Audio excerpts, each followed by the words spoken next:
ये क्या है, ये क्या है?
रूटीन करके आई थी तो इससे थोड़ा सा ना अच्छा फील लग रहा है।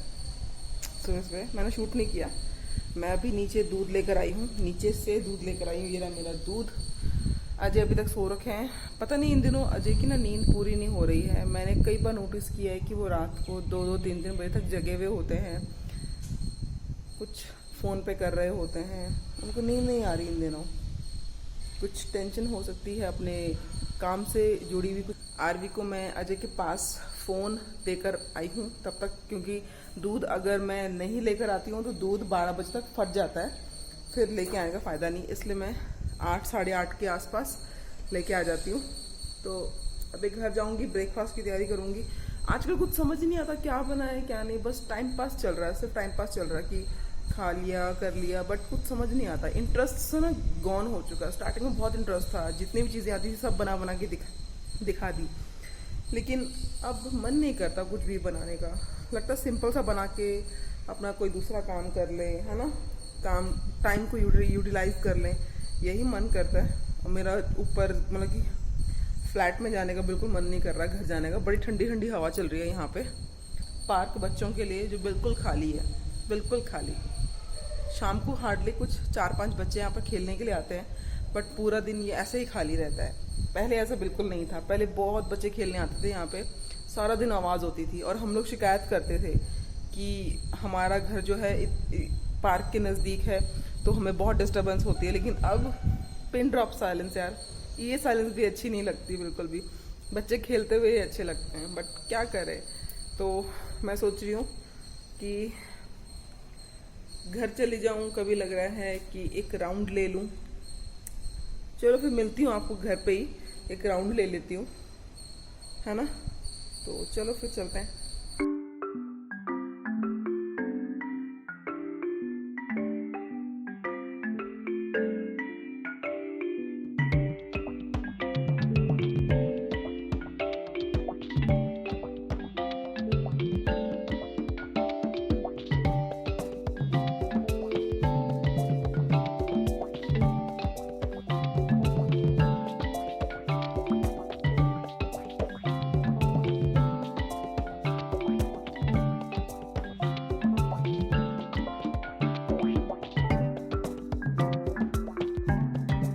यहाँ मैंने पतीला रख दिया है दूध बॉईल करने का। हाथों हाथ मुझे दूध बॉईल करना पड़ता है क्योंकि ये पैकेट वाला दूध है, तो ये जल्दी से आप इसको स्टोर नहीं कर सकते। अगर आप इसको 2-3 घंटे नहीं उबालते हो तो ये फट जाता है, और इसी के लिए मुझे जो है जल्दी मॉर्निंग जाकर नीचे से दूध लेके आना पड़ता है ताकि मैं उसको हाथ गर्म कर दूं और फिर ठंडा होने के बाद हम उसको फ्रिज में रख देते हैं। तो यहाँ मैंने डोसा बनाने के लिए तवा रख दिया है। मेरे पास डोसा का बैटर हमेशा रेडीमेड रहता है क्योंकि आरवी को डोसा इडली बहुत पसंद है। तो यहाँ मैं आरवी की फरमाइश पे बना रही हूँ डोसा, और मेरी चटनी मैंने कल रात में बना ली थी क्योंकि आरवी बेसिकली जो है ब्रेकफास्ट में डोसा इडली खाना पसंद करती है या कभी फ्रूट्स खाना पसंद करती है, तो इसलिए मैंने यहाँ पर उसको डोसा बना के दे दिया है। और मेरा दूध भी उबल के रेडी हो गया है। इसके साथ साथ जो है मैं अब चलते हैं हम लोग लंच के टाइम पे। झाड़ू पोछा वगैरह मेरा हो चुका है, झाड़ू पोछा पूरे घर का रोज रोज क्या दिखाऊं, इसलिए मैंने अभी जस्ट आपको सीधा लंच दिखाया है। मैंने लंच में बनाए हैं सिंपल से राइस जो कि बासमती राइस है, और झोल की सब्जी बनाई है यानी कि आलू और मटर की। तो आरवी और आरवी के पापा को इस तरह की सब्जी बहुत पसंद है राइस के टाइम पे। मुझे थोड़ी सी ना ग्रेवी वाली सब्जी ज़्यादा पसंद है। तो यहाँ मैंने आरवी की प्लेट लगाई है और अजय को मैं ऑलरेडी खाना अंदर दे के आ चुकी हूँ। तो वहाँ आरवी ने हल्ला मचा रखी है कि मुझे राइस खाना है, राइस खाना है, इसलिए मैं उसको पूरे घर में ढूंढ रही हूँ। ये लड़की कहीं पर भी आपको बैठी मिल जाएगी। इस वक्त आरवी जो है पापा के साथ मस्ती कर रही है, अपना खाना शेयर कर रही है। तो यहाँ पर मैं आरवी को बैठा के आराम से खिलाती हूँ। तो मुझे आराम से इसमें जो है 30-40 मिनट्स लग जाते हैं आरवी को खाना खिलाने में। तो बस उसके बाद हम लोग उसके बाद फिर से जो है हम आ गए हैं किचन में। तो पूरा दिन का स्किप करके मैं आपको डिनर रूटीन अब दिखा रही हूँ और फिर हम किस तरीके से पूरी जो रसोई हम साफ करेंगे। तो वो यहाँ सारा कुछ चलने वाला है और आज मेरे पास बिग बास्केट का सामान आया है तो उसको मैंने अभी खाली नहीं किया है। तो मैं फटाफट से जो है अपना डिनर वाला कंप्लीट करके डिनर में आज मैंने बनाई थी कुरकुरी भिंडी और रोटी और दोपहर को थोड़ी सी सब्जी बच गई थी वही मैंने गर्म करके कर ली थी। तो क्योंकि इतना ज़्यादा काम फैलाने का कोई मतलब नहीं बनता है, आप समझ सकते हो। मॉर्निंग के टाइम पे जो है हमारे घर पे ज़्यादा काम फैलता है, अदरवाइज जो है हमारे घर में 2 टाइम का जो खाना होता है दोपहर और लंच वो थोड़ा सिंपल ही होता है। अगर होता भी है तो वो आपको वीडियो में दिख जाता है, लेकिन अभी मैंने बनाई थी भिंडी तो वो मैं आपको नहीं दिखा पाई हूँ, किसी और वीडियो में आपको दिखा दूँगी। तो मैं यहाँ पे जो है फटाफट से अपनी किचन क्लीन कर रही हूँ, किचन क्लीन करके ही मैं रात को सोती हूँ। अदरवाइज मुझे बिल्कुल पसंद नहीं आता क्योंकि सुबह हमारी आँख इतनी अच्छे से खुलती नहीं है कि सुबह उठते ही हमें बर्तनों के जो है भंडार दिख जाते हैं धोने के लिए। इसलिए रात को ही अगर आप अपने किचन क्लीन करके सोते हो तो आपको नींद भी अच्छी आएगी और सुबह उठ के आपको पंगे भी नहीं करने पड़ेंगे।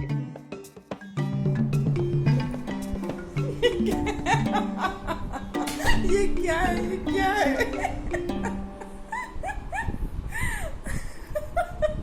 ओह गॉड, ये क्या है ये?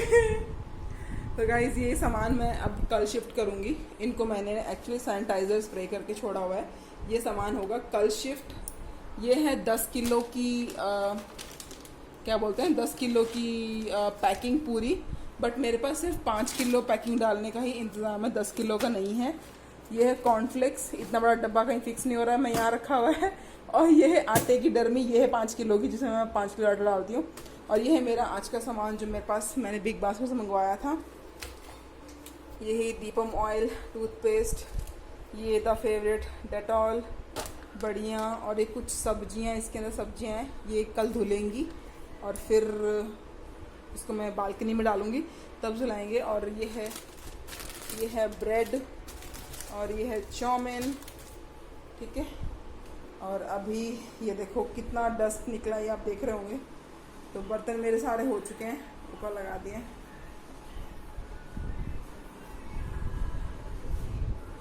ये मुझे साफ़ करनी है, इन्हें धोने के लिए डालना है और बस बाकी के बेसिक की जो है क्लीनिंग करनी है। तो चलो फिर मैं आपको मिलती हूँ सारा काम फिनिश करके।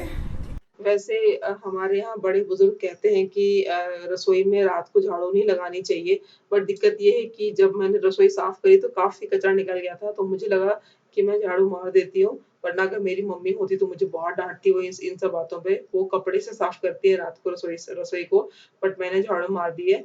तो एक्चुअली क्या था कि काफ़ी ज़्यादा जो है कचरा फैल गया था, तो मैंने क्या किया है, जो कचरा है वो रसोई के अंदर ही रखा है, लेकिन उसको किनारे पे कर दिया है और डस्टबिन पे इकट्ठा करके उसको साइड में रख दूँगी। रसोई से बाहर नहीं निकालूँगी ताकि पैरों में कोई भी किर-किर वगैरह ना होते रहे, वरना आपको मज़ा नहीं आता। रसोई साफ करने का कोई फ़ायदा नहीं है अगर आपकी किचन गंदी है तो। तो ये आप देख सकते हैं मैंने अपने किचन को अच्छे से क्लीन कर दिया है। मेरे बर्तन धुल चुके हैं, कुछ बर्तन मैंने ऊपर स्लैब पे रखे हैं कि वो टूटने वाले बर्तन है, आरवी के हाथ लग जाते हैं, इसलिए मैंने ऊपर रखे हुए हैं। और ये मैंने किचन जो है अच्छे से साफ कर दिए, झाड़ू भी लगा दिया है। हाय गाइस, यहाँ पर आज मैं आप लोगों के साथ में बात करने वाली हूँ 2 पॉइंट्स के बारे में। आई होप आपको मेरी आवाज़ आ रही होगी, आ रही है कि नहीं मुझे ज़रूर बताना, वरना मैं इसको हाथ में ले लेती हूँ। क्योंकि मुझे कुछ सब्सक्राइबर्स ने बोला है कि आपकी आवाज़ नहीं आती है वीडियो में, तो मैं खुद इन सब चीज़ों से जूझ रही हूँ, इसलिए मैंने माइक लिया था। बट मुझे कोई बताता ही नहीं है कि इस माइक की आवाज़ भी आप लोगों को आ रही है कि नहीं, क्योंकि मुझे नहीं पता कि माइक काम कर रहा है कि नहीं पता। तो चलो बात करती हूँ मैं आपसे। तो आज का है सेकंड डे और सेकंड डे की दोपहर के 3 बजने वाला है। तो मैं ये वीडियो अभी यहाँ पे ख़त्म कर रही हूँ। तो एक्चुअली हो जाता है यार, ब्लॉग बहुत लंबा खींच जाता है, आप बात नहीं कर पाते हो। कल का जो मैंने आपको नाइट रूटीन बताया है वो 11 बजे तक चला, जिसके चक्कर में मैं आगे रिकॉर्डिंग नहीं कर पाई। फिर जो है मेरी बेटी सो गई थी, मेरे हस्बैंड भी सो गए थे, उस समय मैं क्या आपसे बात करती, तो इसलिए मुझे लगा कि मैं नेक्स्ट डे बात करूँगी। नेक्स्ट डे बात करने के लिए फ़ोन उठाया तो घर के बाकी सारे हाउस होल्ड चोर्स थे, मैं उनको छोड़ के रिकॉर्डिंग करना पसंद नहीं करती। जब तक मेरा काम ख़त्म नहीं होता मुझे चैन नहीं मिलता बिल्कुल भी। तो मुझे आपसे कुछ बात करनी थी। बात ये है, बात मुझे दो चीज़ों से रिलेटेड करनी है। मैं एक यूट्यूबर के बारे में बात करना चाहती हूँ। मुझे पता है कि कुछ लोगों को ख़राब लगेगा इस बारे में सुन के, बट यहाँ मैं ऐसे इसलिए बोल रही हूँ क्योंकि मैं उन्हें फॉलो करती हूँ, तो मेरे को ये बोलना ज़रूरी है एज ए सब्सक्राइबर। मैं भी किसी की सब्सक्राइबर हूँ। यार ये क्या हो गया, साइड इफेक्ट ऑफ, है ना। तो मैं भी किसी की सब्सक्राइबर हूँ, तो मैं यहाँ पे बात कर रही हूँ। एक चैनल है, उनका नाम मैं नहीं लेना चाहती हूँ क्योंकि शायद, क्योंकि वो उनको बोल के कोई फ़ायदा नहीं है। उनको अगर कुछ भी समझाते हो ना तो वो उस चीज़ को अपना टॉपिक बना लेती हैं, और टॉपिक में भी पता नहीं क्या अंड संड बोलती है, उन्हें खुद नहीं समझ आता वो क्या बोल रही है। लेकिन रिसेंट उन्होंने 2-4 वीडियो मैं उनकी लगातार देख चुकी हूँ। वो क्या कर रही हैं, वीडियो के अंदर कुछ और दिखाती हैं, टाइटल कुछ और लिखती हैं, और टाइटल के साथ साथ में वो किसी बड़े यूट्यूबर का हैशटैग लगा देती हैं। अब मुझे ऐसा लगा कि इनके साथ ऐसा क्या हुआ जो इन्होंने किसी बड़े यूट्यूबर का हैशटैग यूज़ किया। मैंने जाके देखा तो मैंने उनकी पूरी वीडियो देखी, लेकिन उस पूरी वीडियो में उस बड़े यूट्यूबर से रिलेटेड कुछ नहीं था। और अगर मैं उनको कमेंट पे कहती, या मैं उनको, मेरे पास उनके पास उनका इंस्टा भी है, मेरे पास मैं उनको कमेंट भी कर सकती हूँ, लेकिन सिचुएशन ये है कि कमेंट करने का या इंस्टा करने का कोई फ़ायदा नहीं है। वो वही करेगी जो उनके मन में चल रहा है। तो अगर आप भी उनके सब्सक्राइबर हैं, आप समझ गए हैं कि मैं किसके बारे में बात कर रही हूँ, तो आप वहाँ जाके उनको समझाइए। मेरे कहने से कुछ नहीं होने वाला, क्योंकि इससे बहुत गलत इम्पैक्ट पड़ता है आपके सब्सक्राइबर्स के ऊपर। अगर आप टॉपिक से अलग जाके बात करती हैं तो इस चीज़ का बहुत गलत इम्पैक्ट पड़ता है। दूसरा एक चीज़ और कि मैं यहाँ पे ब्रांड की कंपनियों से भी कुछ बोलना चाहूँगी, और मैं ये बोलना चाहती हूँ कि आपका कोई भी प्रोडक्ट जब आप किसी को स्पॉन्सर करने के लिए देते हो, तो मेरे हिसाब से आपको ऐसे इंसान को स्पॉन्सर करने के लिए देना चाहिए जो उस प्रोडक्ट से कोरिलेट करता हो। जैसे कि अभी मैंने कल 4-5 लोगों की वीडियोस देखी, पुरानी वीडियोस थी, अभी की नहीं, क्योंकि अभी कोई स्पॉन्सर्ड वीडियो नहीं आ रही है। तो मैंने वो देखी थी और मैंने ये नोटिस किया, जैसे कि एक बड़ी यूट्यूबर प्रेगनेंसी से रिलेटेड एक टॉपिक पे बात कर रही थी, स्ट्रेच मार्क्स के रिलेटेड बात कर रही थी, बट और उनको काफ़ी अच्छे व्यूज़ आ रखे हैं सिर्फ और सिर्फ ऐड करने के लिए। लेकिन सिचुएशन ये है कि वो एक ऐसी चीज़ की ऐड कर रही हैं जो उन्होंने कभी लाइफ टाइम में कभी फेस नहीं करी। वो प्रेग्नेंट नहीं हुई, अभी भी नहीं है, लेकिन उनको जो है प्रेगनेंसी से रिलेटेड चीज़ों की स्पॉन्सरशिप मिल जाती है। ठीक है, मिल रही है, स्पॉन्सरशिप मिल रही है, आप पैसा कमा रहे हो, अच्छी बात है, नो वो। लेकिन मैं ये कहना चाहती हूँ कि क्या हमारी ड्यूटी नहीं बनती, क्योंकि हमारी ही इन सब चीज़ों को देखकर हमारे सब्सक्राइबर सामान खरीदते हैं, हमारे ही कहने पर, हमारे ही ट्रस्ट पे सामान खरीदते हैं, राइट। तो आप मुझे बताइए, जिस औरत को स्ट्रेच मार्क्स का कुछ पता भी नहीं है, तो आप खुद सोचिए कि उन्हें क्या नॉलेज है इस चीज़ के बारे में, और हम उनको देखकर वो सामान खरीद रहे हैं, वो भी सिर्फ इसलिए क्योंकि उन्होंने रेकमेंड किया है। लेकिन आप खुद सोचो ना कि जब वो उस चीज़ से उन्होंने फेस ही नहीं किया, उनको पता ही नहीं स्ट्रेच मार्क्स क्या होता है, स्ट्रेच मार्क्स जाते भी हैं कि नहीं, कितने जाते हैं, क्यों आते हैं, उनको कोई नॉलेज नहीं है इस चीज़ की। बस उन्होंने वो सामान की ऐड कर दी और आप लोगों ने ले ली। मेरे हिसाब से, मैं यूट्यूबर होकर ये बात नहीं कह रही हूँ, मैं एक सब्सक्राइबर होकर बात कर रही हूँ, क्योंकि मैंने जब उनकी कल वीडियो देखी तो मुझे लगा कि यार, जैसे कि एक माँ को मदर से रिलेटेड चीज़ें अगर स्पॉन्सर्ड करने को मिलती हैं तो आप उसको यूज़ करके उसको रिव्यू कर सकते हो। अगर एक बच्चे से रिलेटेड अगर आपको चीज़ें मिलती हैं, न्यूली बॉर्न से रिलेटेड, या अगर आपके बच्चे हैं और आप बच्चों से रिलेटेड किसी चीज़ की ऐड करते हो, तो आप, एक मदर अपने बच्चे पे वो चीज़ देख परख के यूज़ करती, ऐसे यूज़ नहीं करती और बाद में रेकमेंड करती कि हाँ ये प्रोडक्ट आपके बच्चों के लिए सेफ़ है, इतनी एज के लिए है, ब्ला ब्ला ब्ला ब्ला, जो भी है। ठीक है, आप उसको देख के लेते हो। आई होप कि आपको समझ में आ गया कि मैं आपसे क्या बात करना चाह रही हूँ यहाँ पे। ठीक है, लेकिन जब इस तरह की चीज़ें अगर आप बिना देखे परखे, अभी मैं 2-4 मैंने एड्स और देखी हैं, अभी एक मैंने मैंने एक ऐड और देखी है। एक लड़की है जिसने बॉयकट करवा के रखे हुए हैं, लेकिन वो एक यूट्यूबर है, ठीक है, और उसको किसी कंपनी ने ऐड दी हुई है हेयर ऑयलिंग की, और वो हेयर ऑयलिंग करके दिखा रही है, लेकिन 6 महीने से उसके बाल जो है बॉयकट ही हैं। तो मुझे बताइए कि आप जब, आई होप कि आपको बात समझ में आ गई है कि मैं क्यों ऐसा बोल रही हूँ, ठीक है। तो ये सब चीज़ें हैं, आई नो ये बिल्कुल आउट ऑफ द पॉइंट ही बात है, लेकिन जी हाँ ये सच है, क्योंकि मैं खुद एक सब्सक्राइबर हूँ, और मैं जब भी कोई चीज़ लेती हूँ तो मैं ऐसे ही यूट्यूब में तो किसी को देख ऐसे उठा के नहीं ले लेती हूँ जब तक मुझे एक प्रॉपर सॉलिड रीज़न नहीं मिलता उस चीज़ को बाय करने का, और तभी मैं वो चीज़ लेती हूँ। तो बस आज मुझे ऐसा लगा कि शायद ये बात मुझे करनी चाहिए। हालांकि this is totally up to you guys whether you want to buy those products और नॉट, ठीक है। हमारा काम है आप लोगों तक सही प्रोडक्ट्स की जानकारी देना, उसे यूज़ करके देना, ना कि ऐसे ही, ठीक है। तो बस आज की वीडियो में इतना ही है। आई होप आपको बात समझ में आ गई होगी, और बाकी मेरे सभी सब्सक्राइबर्स को बोलना चाहती हूँ थैंक यू सो मच इतना अच्छा सपोर्ट देने के लिए।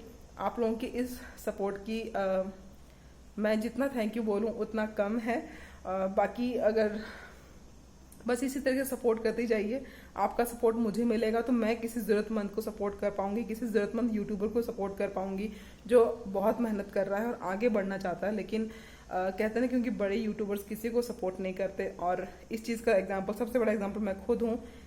तो क्योंकि 2 साल से मैंने ये सब चीज़ें देखी हैं, तो आज मैं उस फीलिंग को समझ सकती हूँ कि जब कोई न्यू क्रिएटर हेल्प मांगने की कोशिश करता है बहुत मेहनत करने के बाद, और उसको हेल्प नहीं मिल पाती तो उसे कैसा महसूस होता है। लेकिन आप लोगों की जो हेल्प है ना वो ओवरवेलमिंग है, और मुझे बहुत अच्छा लग रहा है इन दोनों आप लोगों के लिए व्लॉग्स बनाकर। So thank you so much guys. I hope आपको आज की वीडियो अच्छी लगी होगी।